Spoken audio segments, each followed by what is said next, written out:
ঈদ তো চলে গিয়েছে, এবার তো অতিথি আপ্যায়নের পালা। আমার প্রিয় ভিউয়ার্স, আসসালামু আলাইকুম। কেমন আছেন আপনারা সবাই? আশা করি মহান আল্লাহ তাআলার রহমতে আপনারা সবাই ভালো আছেন। আলহামদুলিল্লাহ, আমিও ভালো আছি। তাই তো আপনাদের মাঝে ফিরে আসলাম চুমকি রান্নাঘর থেকে। আর চুমকি রান্নাঘর মানে তো আপনাদের রান্নাঘর। তো আজকে আমি আপনাদের যে রেসিপিটা শেয়ার করব সেটা হচ্ছে খাসির মাংসের রেজালা। একেবারে ঘরে থাকা উপকরণে আর ফ্রিজে থাকা মাংস। আর এটা আমি তৈরি করেছি বাটা মশলা দিয়ে, একেবারে স্বাদে গন্ধে অতুলনীয়। তো চলেন কিভাবে তৈরি করেছি আপনাদের সাথে শেয়ার করি।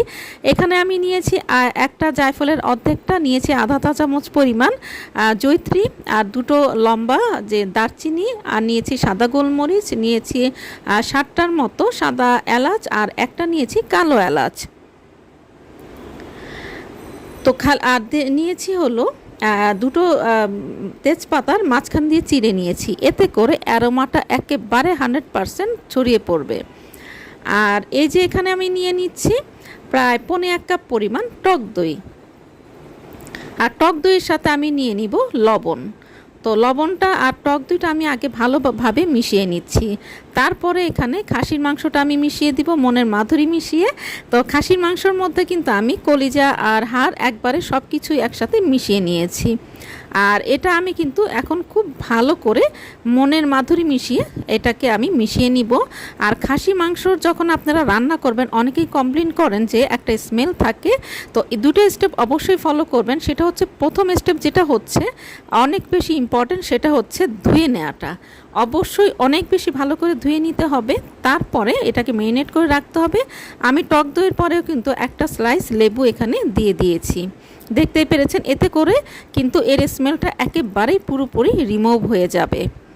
এরপরে আমি এখানে তেল ব্যবহার করেছি, আপনারা যে কোনো তেল ব্যবহার করতে পারবেন। আমার কাছে রাইস ব্র্যান্ড অয়েল ছিল, আমি সেটাই ব্যবহার করেছি। এখানে 1.5 কাপ পরিমাণ তেল নিয়েছি, আর তেলটা আমি এখানে গরম করে নিচ্ছি। দিয়ে দিলাম 1 কাপ পেঁয়াজ, আর আমি এখানে 1 কাপ পেঁয়াজ ব্যবহার করেছি কাটা পেঁয়াজ, আর আমি 1 কাপ পেঁয়াজ ব্যবহার করব যেটা হচ্ছে বাটা পেঁয়াজ। তো প্রথমে 1 কাপ পেঁয়াজ আমি দিয়ে একটু নাড়াচাড়া করে নিব। তারপরে আমি এখানে দিয়ে দিব হলো দারচিনি, এলাচ, তারপরে দিয়ে দিব তেজপাতা। তারপরে এই সবগুলো আমি খুব ভালো করে মিশিয়ে নিব। মিশিয়ে নেওয়ার পরে যখন দেখব যে আমার পেঁয়াজটা যখন একদম সফট হয়ে আসবে আর গরম মশলাগুলো থেকে একদম অ্যারোমা ছড়িয়ে পড়বে, তখন আমি এর মধ্যে বাকি যে বাটা মশলাগুলো রেখেছি সেগুলো অ্যাড করে দিব। তো আমরা অনেক সময় বাটা মশলা করা নিয়ে একটু প্রবলেমে পড়ে যাই, কারণ এখন আমাদের খালারা কিন্তু মশলা বাটতে চায় না। তো আপনারা যেটা করবেন, ধনে জিরা এগুলো একটু ভিজিয়ে রেখে তারপরে ব্লেন্ড করে নেবেন, দেখবেন যে একদম খুব ভালো মতো কিন্তু ব্লেন্ড হয়ে যাবে। তো এখানে দেখতে পাচ্ছেন আমি এখানে নিয়েছি 3 টেবিল চামচ ধনে, 1 টেবিল চামচ নিয়েছি আমি রেগুলার যে জিরা, সেটা 1 টেবিল চামচ নিয়েছি আমি মিষ্টি জিরা। সবগুলো আমি ভিজিয়ে তারপরে বেটে নিয়েছি। আর এখানে হচ্ছে যে জায়ফল আর জয়িত্রী নিয়েছিলাম সেটাও বেটে নিয়েছি। তো সবগুলো দিয়ে দিলাম। আর এখানে আমি নিয়েছি 1 কাপ পেঁয়াজ বাটা, 1 টেবিল চামচ নিয়েছি আদা বাটা, আধা টেবিল চামচ নিয়েছি আমি এখানে রসুন বাটা। সবগুলো আমি একবারে এখানে দিয়ে দিচ্ছি। দিয়ে দেওয়ার পরে এখানে আমি আমার পরিমাণ মতো দিয়ে দিচ্ছি মরিচের বাটা। আপনারা এটা কম বেশি করে দিবেন, যে ঝাল খাবেন সে বেশি দিবেন, যে ঝাল কম খাবেন সে কম দিবেন। তারপরে হলুদের রং অনুযায়ী আমি এখানে দিয়ে দিচ্ছি হলুদ বাটা। এটাও কিন্তু আপনাদের মানে হলুদের রঙের উপরে নির্ভর করে তারপর আপনারা এখানে অ্যাড করবেন। তারপরে খুব ভালো করে আমি এটাকে মিশিয়ে নিচ্ছি। মিশিয়ে নেওয়ার পরে আমি এটাকে খুব ভালো করে কষিয়ে নিব। যখন তেলের উপরে উঠে আসবে তখন আমি এখানে দিয়ে দিচ্ছি সাদা গোলমরিচ, যেটা আধা চা চামচ রেখেছিলাম সেটা দিয়ে দিচ্ছি, একটু গুঁড়ো করে নিয়েছি। তারপর খুব ভালো করে নেড়ে দিলাম। এবারে আমি দিব এখানে একেবারে সব স্বাদ যেখানে জমা হয়, মানে পাটা ধোয়া পানিটা, যে পাটায় আমি মশলাগুলো বেটেছিলাম। এটা আমাদের মা খালাদের কথা, এখানে নাকি সব স্বাদ লুকিয়ে থাকে। তো সেটাই আমি পাটা ধোয়া পানিটা আমি প্রায় আধা কাপ পরিমাণ দিয়ে দিলাম। আর সেটা আমি এখন পানিটা দেওয়ার পরে খুব ভালো করে কষিয়ে নিলাম। তো তেলটা উপরে উঠে এসেছে। তো এবারে আমার ম্যারিনেট করে রাখা যে খাসির মাংসটা সেটা দিয়ে দিচ্ছি। তো ম্যারিনেট করা খাসির মাংসটা দিয়ে দেওয়ার পরে খুব ভালো করে নেড়ে চেড়ে দিতে হবে। তো এই যে আমি খুব ভালো করে এটাকে নেড়ে চেড়ে দিচ্ছি, খুব ভালো করে কিন্তু মেশাতে হবে। মশলা যদি নিচে থেকে যায় তাহলে কিন্তু এটা পুড়ে যাওয়ার সম্ভাবনা। তারপরে আমি এটাকে ঢেকে দিলাম। ঢেকে দিয়ে আমি হাই হিটে এটাকে জাল করব। হাই হিটে জাল করার রিজনটা হচ্ছে, হাই হিটে জাল হলে ভিতরে ময়েস্টটা আটকে যায় আর তখন ভিতরে ড্রাই হয়ে যায় না। আর যখন আপনি লো হিটে জাল করবেন প্রথমেই, তাহলে কিন্তু ভেতরে যে ময়েস্টটা সেটা কিন্তু বের হয়ে আসে। তো দেখেন এই যে পানি উঠে এসেছে। তো এটাকে আমি আবার নেড়ে চেড়ে দিচ্ছি। তো বেশ কয়েকবার কিন্তু যখন এটা জাল হবে তখন কিন্তু বারে বারেই কিন্তু নেড়ে চেড়ে দিতে হবে। আর যখন এটা একদম তেলের উপরে উঠে আসবে, অনেকের দেখা যায় যে খাসির মাংসটা একটু মানে খাসিটা একটু বড় হলে গলতে সময় লাগে, তখন একটু গরম পানি অ্যাড করে নেবেন। তো এই যে আমি বারে বারে ঢাকনা দিব, 5 থেকে 10 মিনিট পরে পরে কিন্তু আমি আবার এটাকে নেড়ে চেড়ে দিব।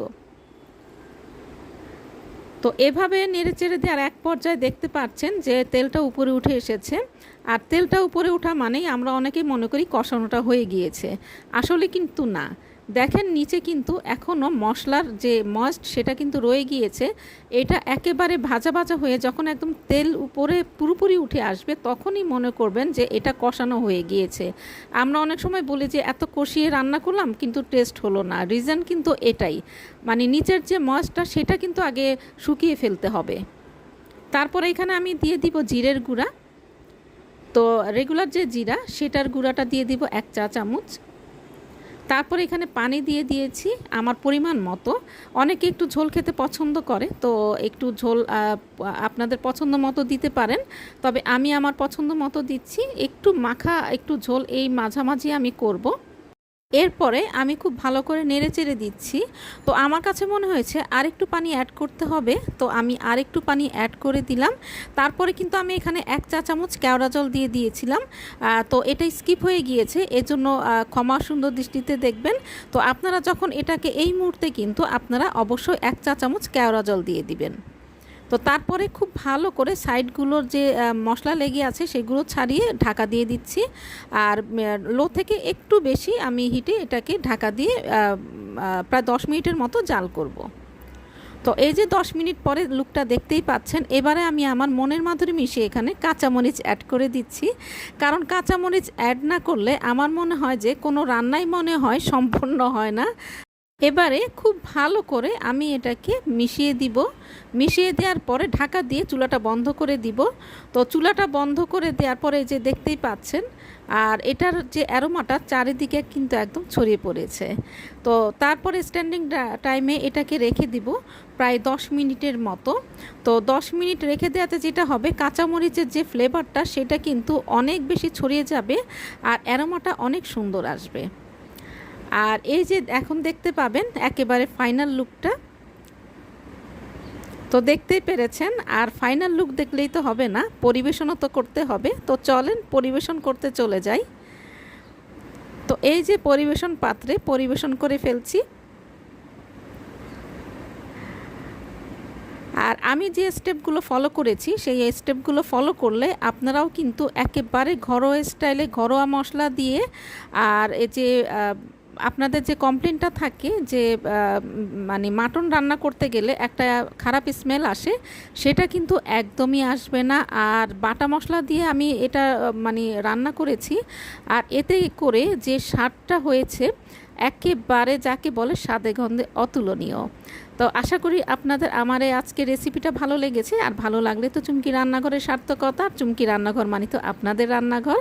মনের মাধুরী মিশিয়ে রান্না করবেন, নিজে খাবেন, প্রিয়জনকে খাওয়াবেন। আল্লাহ হাফেজ।